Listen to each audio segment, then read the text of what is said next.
Hello, Beyond the Degree cohort members. Good morning, good afternoon, or good evening. My name is Vashti Moffett, and I am the Student Activities Coordinator of Student Organizations on the administrative side here at the University of North Texas. And I am going to be your host today for our first Beyond the Degree session titled Workplace Expectations and Professionalism.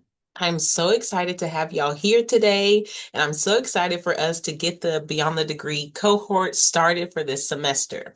A few materials that you might need is a computer, tablet, forgive me, or a smartphone with internet access. I will say that a computer or an iPad or a tablet is most preferred. It might be a little difficult to access this from a smartphone, just given everything that we're going to be talking about throughout the whole cohort. Next, you will need a journal or a notebook with a writing utensil. This is going to be for reflections, and also throughout this session and future sessions, you might be asked to take notes or write down specific questions for reflection. But also, I think it's just going to be very beneficial for you to take notes throughout the full cohort. Even if you want to dedicate one journal specifically towards this, would be great. All right, next, headphones or speakers for audio or video content. If you are in a public space, you just maybe want to have some headphones. That way you can really focus on what we're learning today and not distract anyone else from their learning. So you want to make sure that you can access the course or platform. And given that you are watching this video right now, more than likely that means that you can access it, which is great. And then lastly, you want to have the ability to type some responses. After each session, there will be follow-up questions, so it's important that you have access to be able to do that. If you need to at this time, you can definitely pause this video and go grab the materials that you need, and we will get started shortly. All right, so we are going to be starting off with an icebreaker today. Our icebreaker is called Spot the Professional. And so what we are going to do is we're going to play pretend a little bit, okay? I want you to imagine that this is the first day at your dream job. Whatever you are going to school for, you have landed your dream job, or even if it's not your dream job, it's your first day at your new job, okay? So welcome to your first day. Let's start by meeting your new coworkers based on the emotions from Inside Out. That's the Disney movie. First, we're going to take a look at their workplace habits and think about who you would enjoy working with the most, okay? How we will do this is we will review the descriptions of each coworker, select the one you would most enjoy working with. You're going to write 2 to 3 sentences explaining why you made that choice, but then you're also going to write down 2 to 3 sentences explaining what would be difficult about working with them. Because even though somebody is a joy to work with, sometimes they do still bring challenges that we want to be prepared for. Now, before we move on to the next slide, what I do want to encourage you to do is make sure that you are really thinking about these coworkers in the field of what you want to do. So let's look at our coworkers. And again, we just want to make sure that we are really thinking about these coworkers in the specific field that we want to go into. So, for example, if you are an engineering major and you want to go into engineering, that's a very collaborative field. So we want to think about who would be the best person to collaborate with, or whatever your field is and whatever that requires, who would be the best coworker for this, right? So we have Anger. Anger is passionate, addresses issues immediately, speaks up in meetings. Some of Anger's skills are accountability and assertiveness, but some challenges to working with Anger, they can be confrontational or quick-tempered. Next, we have Joy. Joy is always upbeat and positive, organizes team tasks, and communicates clearly. Joy's skills are reliability, collaboration, and positivity. Some challenges of working with Joy can be over optimistic. She may overlook small details. Next, we have Disgust. Disgust maintains high standards, notices sloppy work, keeps teams on track. Some skills that Disgust may have is attention to detail and professionalism. And some challenges is Disgust can be overly critical or dismissive of ideas. All right, and our last coworker is Sadness. Sadness is thoughtful, empathetic, and notices potential problems. Some of sadness skills include emotional intelligence, ethical awareness, but some challenges to working with sadness are they are hesitant to speak up and they have a slower decision-making process. So what I'm going to do is I'm going to put a 10-minute timer on the screen, and I'm going to allow you 10 minutes to write 2 to 3 sentences about who you would prefer to work with and why, but then also write 2 to 3 sentences describing what would be some of the challenges that come with working with that coworker. All right, so I'm going to go ahead and set a 10-minute timer now. All right, and you may begin.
All right, our 10-minute timer is complete. I hope you enjoyed that activity and it got you thinking a little bit about professionalism. As we continue to move through today's lesson, please remember which coworker you decided that you would like to work with the best and think about them and your interactions with them and what that can look like within your career as we navigate through the rest of today's session. All right, next, let's talk about what is professionalism. What is professionalism? As we are developing as professionals, what does that really mean? Okay, professionalism refers to the behaviors, attitudes, and standards expected in a workplace that contribute to trust, credibility, and effective collaboration. So notice that I highlighted expected and contribute. When you are at work, you are expected to be a professional. The professionalism that you exude contributes not only to effective collaboration and credibility, but it also adds to the culture of the office that you work in. Now, when we talk about professionalism and expectations, it can be hard to decipher. So, what is a clear expectation and what's kind of just like a practice? What's policy? So, we're going to divide it up into two different groups. We're going to be talking about explicit expectations with professionalism and implicit expectations with professionalism. This is a great time to take notes if you're taking notes. All right, so our explicit expectations. These are expectations that are clearly communicated and formally enforced. So if you were to be given some constructive criticism about explicit expectations of professionalism that you did not follow in the office, you can't say, oh, well, I didn't know that. Because more than likely, these are things that are very clearly communicated, clearly laid out, and there's usually a document that goes along with these expectations that you can reference. So I have three examples today that include explicit expectations, even though they're not the only examples. So starting off, we have written policies and procedures. So what this includes, this can be an employee handbook, this can be HR policies, or it can be safety protocols. So for an example, a workplace policy states that employees must submit timesheets by Friday at 5 p.m. each week. That is very explicitly laid out for you to follow. Next, we have job descriptions and performance standards. So what this includes is a list of job responsibilities and required skills or duties. An example is a job description requires responding to emails within 24 business hours and attending weekly team meetings. Okay. But another example to find your job descriptions and performance standards is that is usually listed out when the job is put on LinkedIn or Indeed or on the organization's website. They clearly list out your expectations. Now, we're going to get into implicit and what that means in just a second. So I want you to remember this example, forgive me, of our job descriptions, okay? All right. And lastly, for explicit expectations, we have dress codes and attendance policies. So what this includes is business professional versus business casual. Like, what does that look like in the office? Next, attendance and punctuality requirements. Punctuality means being on time, making sure we're turning everything in when we're supposed to, and being proactive with our time. So example, the employee handbook states that jeans are allowed on Fridays and that employees are expected to arrive by 8:30 a.m. Okay, so you can't wear jeans on Monday and say, "Oh, I didn't know we weren't allowed to wear jeans." When there is a employee handbook that specifically says we can only wear jeans on Friday. Got it? All right, great. Next, we're going to move on to our implicit expectations. So these expectations are often unspoken, but strongly influence success, not only your success, but success of the whole team. So the first one that we have is workplace culture and norms. So what this includes is how formal or casual the environment is, how people interact across roles. An example of that is, although not written anywhere, employees are expected to greet colleagues when entering shared spaces. Next, we have communication tone and responsiveness. So what this includes is email tone, messaging etiquette, or response urgency. So for example, there is no policy stating response times, but employees who reply quickly are viewed as more reliable. Does that make sense? So there's nothing that says you have to email someone back within 3 to 5 business days, but if you do email them back within 3 to 5 business days, then that shows professionalism. It shows being attentive, right? Like going above and beyond. That's kind of how I think about implicit expectations. All right, and last for this one, we have professional boundaries and respect. This is a big one. What this includes, make sure you're having appropriate topics of conversation. So we're not talking about anything at work that we should not be talking about. And also knowing the difference between personal versus professional relationships, because sometimes they can intertwine and it can kind of muddy the water and make it hard for us to fulfill our responsibilities or our duties given the relationship that we have with coworkers. For example, coworkers do not discuss personal conflicts or gossip about others during work hours. So there's nothing that may say in the handbook, employee handbook, you can't talk about personal conflict during work hours, but it might be the practice of the office to say, hey, let's table this until we're not at work, right? I want to go back to our explicit expectations really quickly, and I want to refer to this job description one. So again, our example is a job description requires responding to emails within 24 business hours and attending weekly team meetings. But something else that I want to add about job descriptions, you know how when you're looking on the job descriptions, when you're looking on Indeed or LinkedIn, and sometimes it'll say, and other assigned duties at the bottom, like once it gives you everything, it'll say other assigned duties.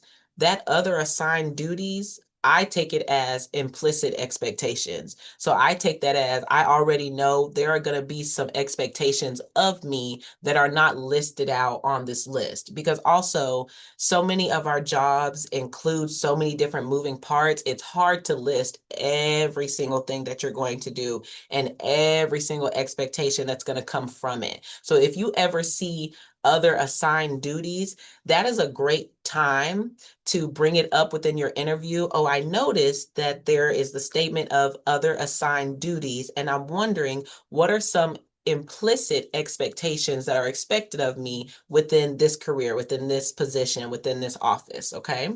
Now let's talk about some core workplace expectations. Regardless of where you work, regardless of the field, regardless of how much you're getting paid, these are just some core expectations that you want to have for yourself that will help to set you above and beyond the rest of your peers. And it's not about competition, it's about personal and professional development.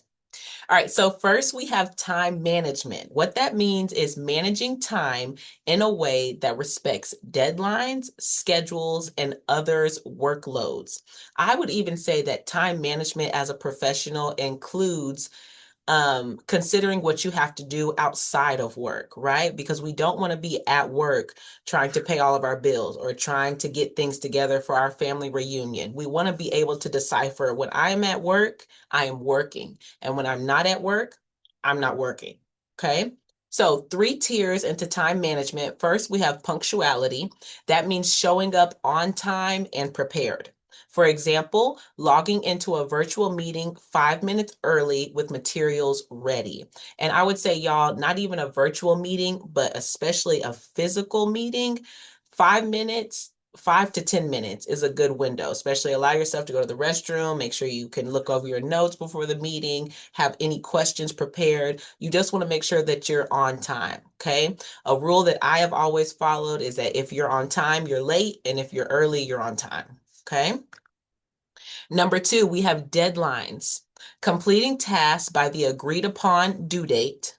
And for example, submitting an assignment by the deadline rather than asking for an extension after it is late. Now, let me clarify. If you are working on a project or an event for your job and you can tell that the deadline is coming up, let's say in 3 days and you've realized that maybe you need another 5 to get things done, let's not wait until the day that it's due to ask for an extension. As soon as we realize that we're going to need more time, let's ask for an extension. Let's see if there's a compromise that can be given. And our last tier for time management is proactive communication. Communicating early when delays may occur, which is exactly what we were just talking about. So letting a supervisor know ahead of time if a deadline may need to be adjusted. All right, that's being proactive. As a professional, we want to ensure that we are proactive and not reactive. Okay. All right. Y'all are doing such a great job. Feel free to pause the video at any time if you just need to digest, take notes, look over some things. Okay. All right, our next core workplace expectation is communication, exchanging information clearly, respectfully, and appropriately across platforms. Number one with communication is going to be clarity. So communicating in a way that is easy to understand. For example, writing emails with a clear subject line and concise message. Okay. If I'm emailing you about beyond the degree, I should not also be emailing you about graduation that's going to happen in May. You know what I mean? And like, oh, by the way, I think we can do this in May and this in June and this in July. It's kind of like, okay, what are we focusing on? What is the main thing, right? And then if you do need to send an email with multiple topics, just make sure the direction for what you need is clear. So if I am going to email you about an event that's taking place 6 months from now, I might add a disclaimer of saying, I'm just emailing you now so that I can have record that it was communicated and we will come back to it later. It's not something that needs to be decided right now. That clarity helps people to decipher, okay, I'm going to put a pin in this, but I know we need to talk about it, but this is what we need to get done today. Also with clarity, something that I would say is code switching, right? I know we've heard of the word code switching before, but code switching does not only include like your culture, right? Because how we speak with our family, we may not speak in the office, but code switching also means being able to talk within the mindset of certain people. So for example, you might be a dreamer and you have all these great ideas and you're very creative and you want to get them out, but your supervisor might be very analytical and data driven. So when they hear all of these fun ideas and how the students are going to feel, they might be like, that's great. How much is that going to cost? Um, how many students do we expect to see at this event, right? That is not saying that your ideas are bad. What that is saying, though, is that we must have a well-rounded event. So how can you translate the dreams that you have for the event into the information that somebody else needs to make their job successful, to make the event successful? Does that make sense? Okay, if not, send me your questions. I know I talk a little fast, y'all. So number two is going to be professional tone, and this goes along with code switching also. So using respectful language in all workplace interactions. For example, addressing concerns calmly instead of using sarcasm or informal slang. Another part of professional tone, I would say, is learn the language of your office. There's a difference between policy and practice. Policy is kind of like what everyone must follow. That's explicit, right? But practice are those things that are implicit. So if we have two different offices, the office of red and the office of green, right? In the office of red, they may refer to students as scholars. So they may say, the scholars had this event today. But in the other office, they may say student org leaders, right? So really learn, how does your office speak in the language of the office, and what does that mean? Like, how does that translate, right? Because both mean students, but one is saying scholars and one is saying student org leaders. Make sense? Okay. All right, number three is going to be responsiveness. That means replying within a reasonable time frame. For example, responding to work-related messages within 24 business hours. Notice it's not 24 hours, it's 24 business hours. So what that means, business hours, 9 to 5. That 5 to 9, you don't have to worry about responding that. That's your personal time, right? But we want to make sure that it's responded 24 hours, 24 business hours. And again, that is something that could be implicit because each office, each job has their own response timeline. All right, next is accountability. Accountability means taking responsibility for actions, commitments, and outcomes.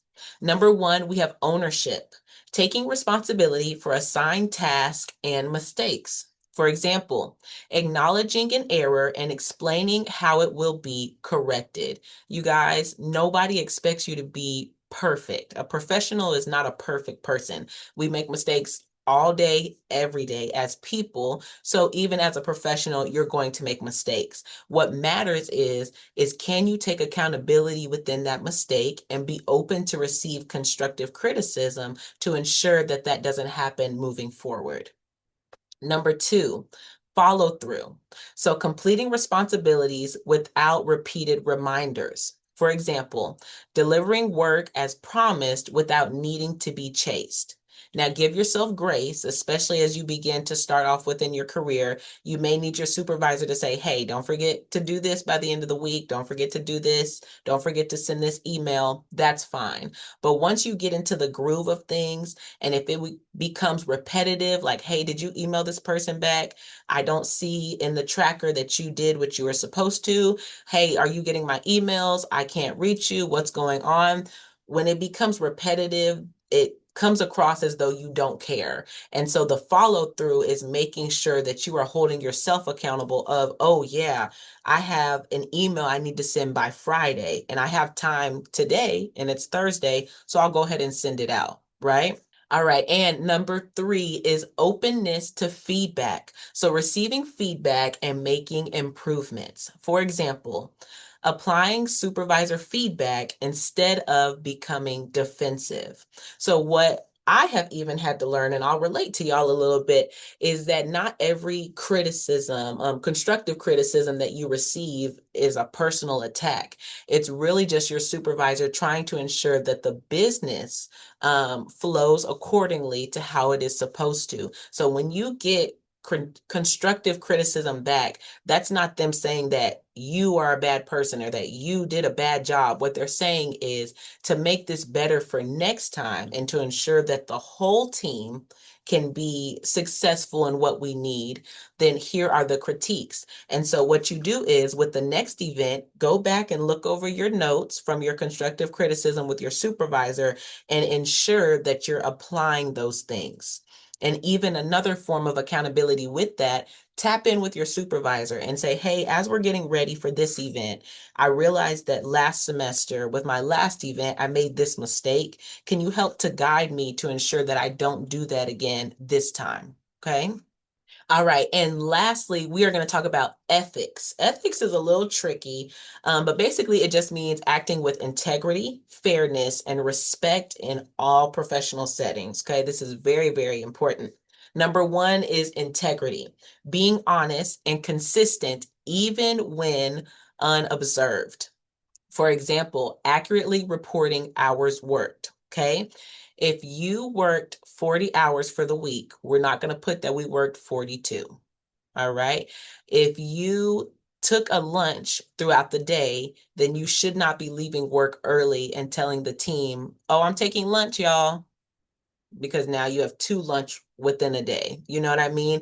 And also, depending on the job that you have, if you are overseeing your timesheet, you don't have to have a supervisor oversee it. They're really trusting you to be honest and to ensure that you are working the hours that you believe to be working. But also, this is a very specific example of hours. You just want to make sure that you're honest within everything that you do, right? Because there's no benefit in lying because now everybody has somebody to report to. So if you report a lie to your supervisor and they don't know it's a lie, they now report to their supervisor and their supervisor, and eventually somebody's going to say, that's not right. And then it's going to come back down and you're going to have to take some accountability for that. Number two is confidentiality, or it's also known as discretion. And so, what that means is protecting private or sensitive information. For example, not sharing client, student, or employee information. I will even add that confidentiality means not gossiping about other people in the office. Or, like, oh, I heard this in my meeting. Let me tell this person and this person and this person. No, we don't do that. Number three is respectful conduct. That means treating others with dignity, regardless of role or identity. For example, avoiding gossip or discriminatory language, especially in the office. We all good on that? Yes? Okay. If at any point you need to backtrack this video, pause it to take your notes, please feel free to do so. All right, now we're going to get into some real world scenarios. So, what I want you to do is remember the inside out employee that we said that we would love to work with. So, I want you to consider them and you in this scenario. Okay. So, our first one is about time management and accountability. The scenario is a missed deadline. So, you are a part of a team project at work. So, imagine the inside out character that you chose. Y'all are on a team, okay? And that team member realizes they will not meet the deadline, but does not communicate this until the task is already late. Which response best reflects professional behavior? Okay, not how we want to act off of just initiation and off of emotion. What is the best professional behavior? A, submit the work late without explanation. B, wait for the supervisor to notice. C, inform the team as soon as possible and propose a solution. Or D, blame the other teammate for the delay. All right, I'm going to give you 5 seconds. Go ahead and decide your answer. 4, 3, 2, 1. Answer is C. Very good. Inform the team as soon as possible and propose a solution, right? Now, let me add this piece right here, letter D, blame another teammate for the delay. We don't want to blame another teammate, right? But when it comes to ethics and we want to be honest, the supervisor may ask, well, what happened? You can hold that person accountable and say, well, Sadness was working on the project, on this portion of the project, and she and I discussed, and she identified that she just has a slower decision-making process, which stunted what happened, right? So there's a difference between communicating truthfully and blaming. Blaming would be Sadness didn't do what she was supposed to do. I did my part, but she didn't do hers. And that's where we're at. Like, there's still a way to speak truthfully about what has happened without throwing someone under the bus. Okay. All right. Now, and honestly, I mean, all of these you can do, but the professional answer is C. Okay. All right. Great job, y'all. Let's go to the next one, communication and ethics. So let's think about communication and ethics. All right. Think back to our core expectations. How are we going to be professional within communication and ethics? This scenario is called just being honest. So during a team meeting, a coworker openly disagrees with a proposed idea and says, I don't think this will work, and I'm surprised we're even considering it. After the meeting, the coworker messages you privately and says, I was just being honest. Some people can't handle direct feedback. There is no written policy about how disagreements should be expressed in meetings. So this is an implicit expectation, okay? Question is, which response best reflects professional behavior in this situation? A, publicly agree with the coworker because honesty is more important than tone. B, address the concern privately and discuss how feedback can be shared respectfully. C, report the coworker immediately to a supervisor. Or D, ignore the situation since no explicit rule was broken. All right, I'm gonna give y'all a couple seconds to think on that. What do we think? A, B, C, or D? What do I think? I got my answer. Okay, ready? All right, the answer is B. Address the concern privately and discuss how feedback can be shared respectfully. Okay. And sometimes that can be really hard to do when your coworkers may be frustrated or very opinionated. All right. And then they message you privately, and that can kind of put you in a place of like, what am I supposed to do? Throughout it all, we want to be professional. We don't want to sit there and agree with the coworker and start gossiping about who was in the meeting, who said what, but we also want to let the coworker know, I'm here to help you. All right. So let's talk about this privately, but let's also talk about what you can do to move forward to ensure that we don't get that same energy in the next meeting. Right. Very good. All right. And next, we're going to talk about workplace norms. Okay. Workplace norms. I believe this is an implicit expectation. It might include explicit too. Let's read and see. So the scenario says that's just how we do things. You are new to a workplace and notice that your team regularly leaves work 10 to 15 minutes early, even though the official schedule states employees work until 5 p.m. So is that explicit or implicit? Explicit. Very good. Your supervisor is aware and occasionally leaves early as well. No one has addressed it formally. So now that's implicit. So we're dealing with both. Our question for this is, what is the most professional response in this situation? A, leave early as well, since leadership models the behavior. B, follow the official schedule until you receive clear guidance. C, publicly question the practice in front of the team. And D, report the behavior immediately to HR. Which one do we think? Which one do we think? I could see one of two. What do y'all think? Let's see. Ready? It is B. Follow the official schedule until you receive clear guidance. Now, I know you're probably like, what? If the whole team is doing it, then it's implicit and we can all do it. Here's the reason why we want to follow the official schedule until you receive clear guidance. Number one, people may have specific permissions allowed to them, right? Like if I know my child gets out of school at 4:30 and I get out at 5, maybe my supervisor allows me to leave at 4:45 on specific days so that I can get my student or I can get my child, right?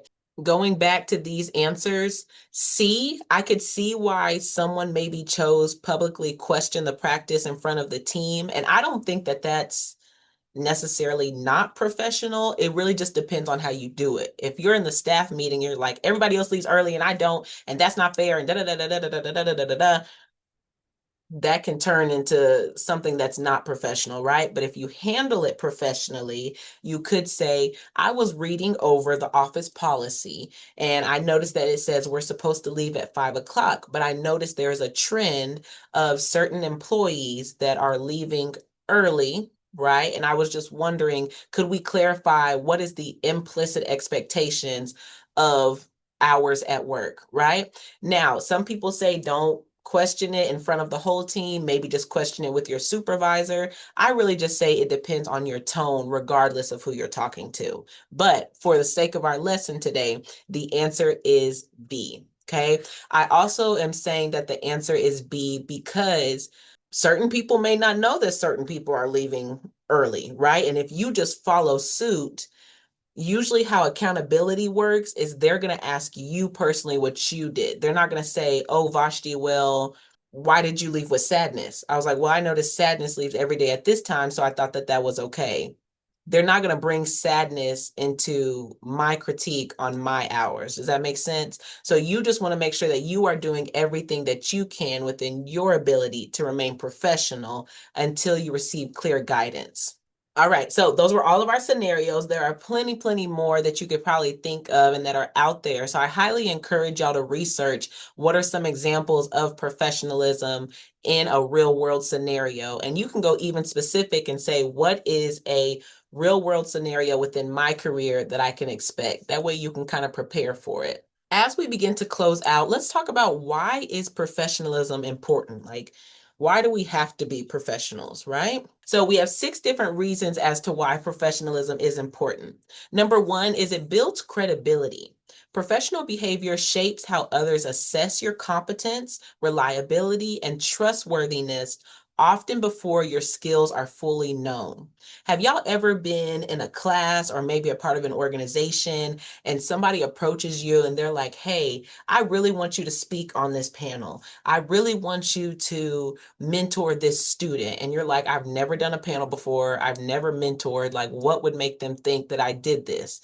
Well, you show up on time, you speak to everyone well, you dress well, you're on, you know what I'm saying? Like these kind of things add to your professionalism. So a lot of opportunities could come to you just based off of those core expectations that we talked about, not even the nitty gritty of the responsibilities of your job. Number 2, professionalism shapes organizational culture. How you show up affects collaboration, conflict, and psychological safety within teams. Sometimes when someone is unprofessional or not as professional as what maybe we think we should be, that can sometimes hinder people from coming to talk to us, you know what I mean? Or talking to us about certain things because now there's this assumption, well, they're always going to be this way. So being professional helps with collaboration, but also it helps your team to feel as though I can trust this person. I feel safe with them.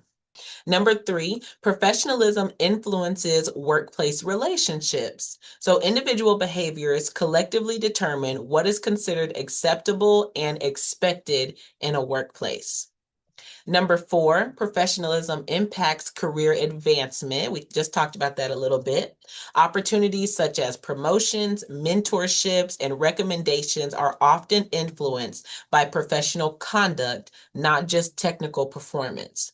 And what I have learned, y'all, throughout my career is that most jobs can be taught. Like in regards to the exact responsibility, go here, click this, here's the system that we follow, all of those things. But generally, what gets people to the advanced leadership roles that they want is that they're a professional, because it's great that you can type 5,000 words in 1 minute, but what is your tone when you're sending those emails? Do you see what I'm saying? So most of the time it is going to be based upon your character and your professionalism. Depending on the career, you might need certain skills, but more than likely, how does this person show up? How do they represent themselves in our office? That can help determine your career. Number 5, professionalism helps navigate unwritten rules, those implicit expectations. So professional judgment becomes especially important when expectations are unclear or unspoken. I have worked in environments before where it's not really clear what the expectation is, but because I chose to be professional and to set a standard, they ended up developing an expectation based off of my professionalism or based off the professionalism of the group. So you also never know what your professionalism can inspire within the office also. And number 6, professionalism creates stability in uncertain environments. It helps individuals remain grounded, objective, and effective even when emotions, pressures, or conflict are present. So in our office, we have something called debrief meetings. So after we have an event, we will have a debrief meeting, and the person who took lead with that event will need to receive criticism from constructive criticism, you know what I'm saying? But they will need to receive that from everybody in the office. So when it's my turn, if I'm defensive to everything that everybody says and I'm no longer professional and I'm who I am when I'm at home and I allow my emotions to get the best of me, more than likely people are not going to want to bring any constructive criticism to me anymore, right? All right, common misconceptions about professionalism. A misconception about professionalism is just about following rules. It's not just about following rules. It also involves discernment, awareness, and adaptability. A misconception is if no policy is broken, it's professional. No. Implicit expectations often matter just as much as written ones. And lastly, professionalism Professionalism, forgive me, looks the same everywhere. That's not true, y'all. Professional norms vary by workplace, role, and culture. So that's why I said, as you're thinking about professionalism and who you would like to work with, start really thinking about your career, right? How someone operates at AT&T Performing Arts Center is going to be different than how someone operates here at UNT. And that's just the culture of the office. So also, as you're deciding what career you want to go into, start thinking about, well, what kind of expectations do I want to be expected of me, and can I fulfill those? A few tips for professionalism at work, but also let's not wait until we get into our career to start these professionalism tips. Especially within your student organizations, you can start practicing these things now because student orgs are a perfect just stomping ground for you to really get your footing within who you are as a professional. All right, my first tip is observe before acting. Watch how communication, feedback, and conflict are handled within the office. For example, notice how leaders give feedback before offering your own. That doesn't mean that you can't give feedback at all, but kind of watch how they operate certain situations, especially if it's a heated situation. If it's a heated situation, there we go. Then let's watch and see how that's handled, okay? Next, we want to ask clarifying questions. It's okay to ask questions, y'all. Nobody expects you to know everything. That's just impossible, right? So we want to seek understanding when expectations are unclear. For example, what's the preferred way to handle disagreements during meetings? Next, we have communicate early and often. We talked about this earlier, but address concerns before they escalate. For example, proactively discussing deadlines or challenges you may be facing. And my last tip is align behavior with values and policy. So balance workplace norms with ethical standards. For example, choosing integrity when norms conflict with written policy. We saw that within the earlier example of everyone kind of leaving early, even though the policy says 5 o'clock. Just make sure you're aligning your behavior with the values and the policies that you know you should follow until further instruction is given to you. All right, some key takeaways from today's session. Professionalism includes both written and unwritten expectations, which is known as explicit and implicit expectations. Small behaviors have big impacts. Professional judgment matters most in those gray areas where you don't know if it's explicit or implicit.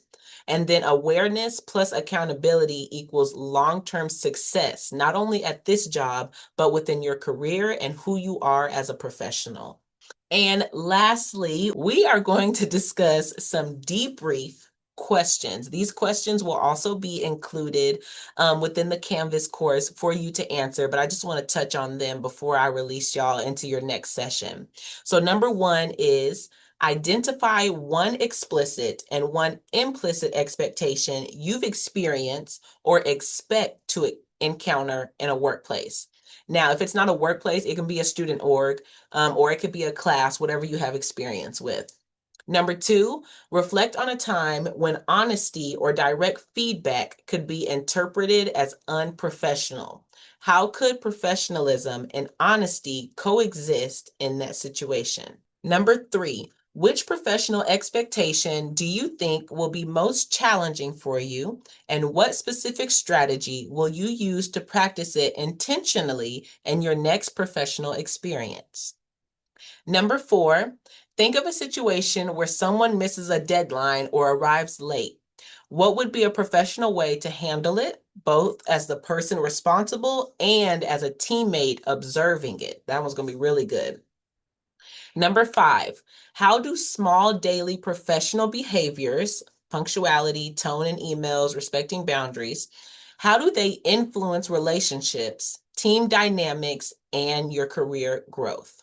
Again, these questions will be available to you within the course for you to answer. Thank y'all so much for attending this session. This was so much fun for me. I enjoyed talking about professionalism with you all. And as I was talking and teaching it, I was kind of reflecting on some own things that I can take for myself. So thank you so much. Thank you for being a part of this cohort of Beyond the Degree. It has been so much fun. If you have any questions or concerns, feel free to email me at vashti.moffett@unt.edu. Thank y'all so much, and I'll see y'all soon. Have a great day.